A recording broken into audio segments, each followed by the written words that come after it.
किती वर्ष मुंबईला हमाली करून किंवा कुठल्या तरी नोकरी करून परक्यासारखं मुंबईत राहून जगायचं, त्यापेक्षा आमच्या भागामध्ये धरण झालेलं आहे, त्या धरणाला पाणी आहे आणि वरच्या बाजूला आणखीन दुसरं धरण झालं तर ते पाणी शिल्लक आहे आणि हे पाणी शिल्लक आहे हे दाखवून देऊन आपण त्याला मंजुरी मिळवली आणि मंजुरी मिळाल्यानंतर फक्त प्रशासकीय मान्यता मिळण्यासाठी एक त्याचं जे डिझाईन असते ते डिझाईन मंजुरी व्हायला लागते, त्यासाठी तो बोर करण्याच्या दृष्टीनं जो प्रयत्न होता तो झाला नाही आणि तो झाला तो इतका कमकुवत झाला की थोडा विरोध झाला तर तो सगळा उपक्रमच थांबवून टाकला.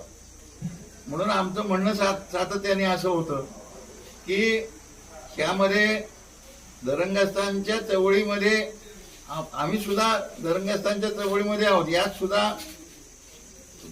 खालच्या धरणामध्ये जमिनी गेलेले लोक यामध्ये आहेतच. त्यामुळं असं काही नाही की इथं या धरणग्रस्त दुसऱ्या कुठल्या धरणाचे नाही आहेत म्हणून.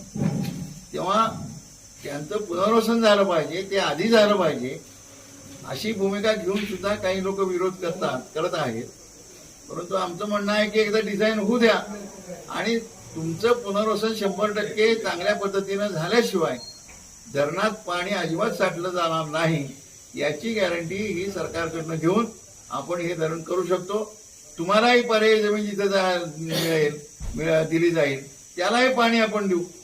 अशा पद्धतीनं असताना सुद्धा काही मंडळी ही हट्टानं ते तिथं विरोध करायला येतात आणि त्यामुळे हे सगळं रखडलेलं आहे.